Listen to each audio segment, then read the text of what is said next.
afternoon, everyone. My name is Mary Burns Coral. I'm a nursing faculty member here at Washtenaw Community College.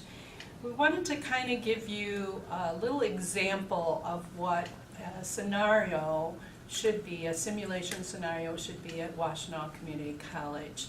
So I have enlisted several of these wonderful students who are willing to serve on this simulation scenario.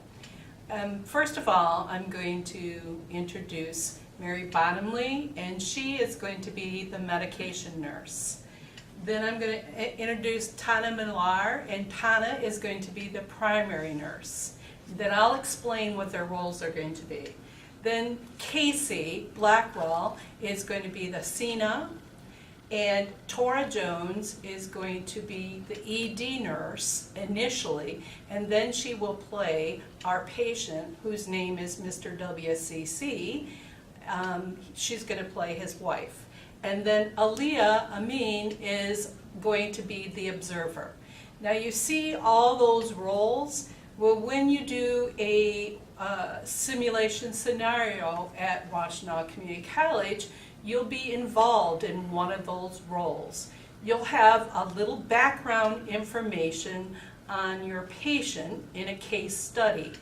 And so all these students have already have a little background information on Mr. WCC.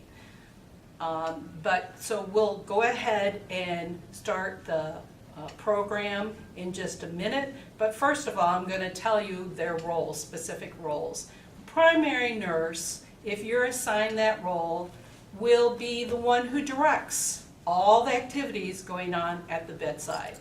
So she will assign the medication nurse an order, like to start an IV, or to get the IV going, or tubing ready, to get the IV antibiotic, to push the medication, to go to the Pyxis and get out morphine, or whatever it may be. But she directs that. She also will be the one responsible for assessing the patient initially, such as getting vitals, assessing the environment of the patient, such as, does the patient have oxygen, do they have suction in the room, how's their head of the bed, is it up, is it down, is their bed on low, all those safety things. She'll also look at the bedside stand to see what supplies are available, so she'll know if there is alcohol wipes, anything else available, where the gloves are. So she'll kind of scan the environment, and at the same time she'll be assessing the patient, looking at the patient, seeing are they in any real acute distress, if they're hooked up to telemetry, what is the telemetry showing, as far as the blood pressure, the heart rate, the SpO2. She'll also, after she's assessed a patient, she'll be looking at the medication administration record, the MAR. She'll also be looking at any lab work that might have come back and any current orders on the healthcare practitioner's orders.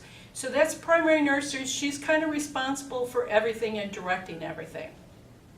Then the medication nurse. Medication nurse will administer medications, but they also can call the healthcare practitioner for orders. And when you call the healthcare practitioner for orders, you'll make sure that you follow the ISBAR, which is introduce yourself, introduce the patient, give a little situation about what's going on with your patient, give a little bit of background, what you think is important that that healthcare practitioner needs to know.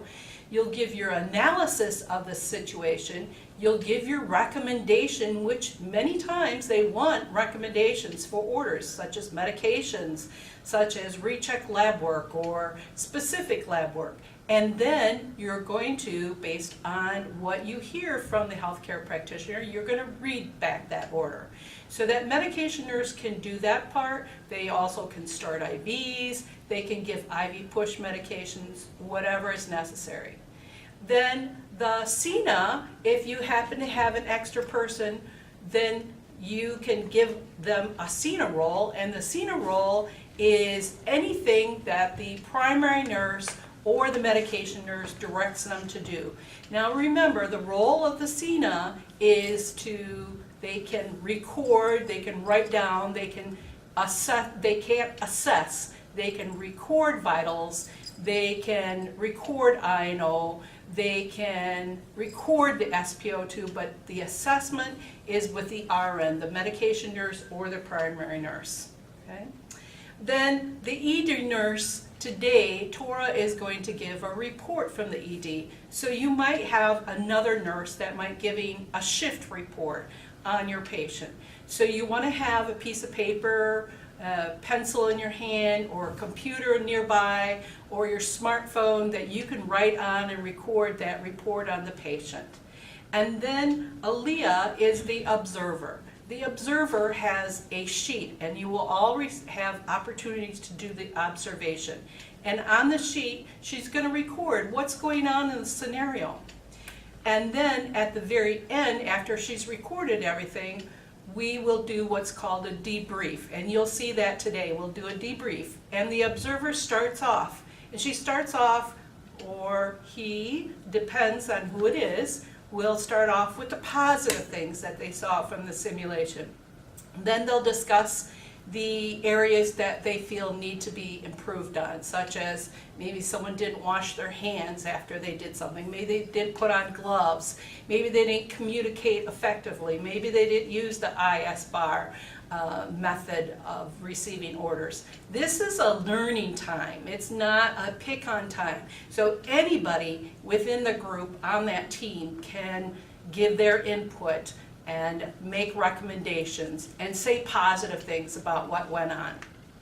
So we're going to go ahead, our patient is Mr. WCC, and listen closely to the report that Tora is going to give to the primary nurse, Tana, and listen closely to that report, and then watch the unfolding of the scenario.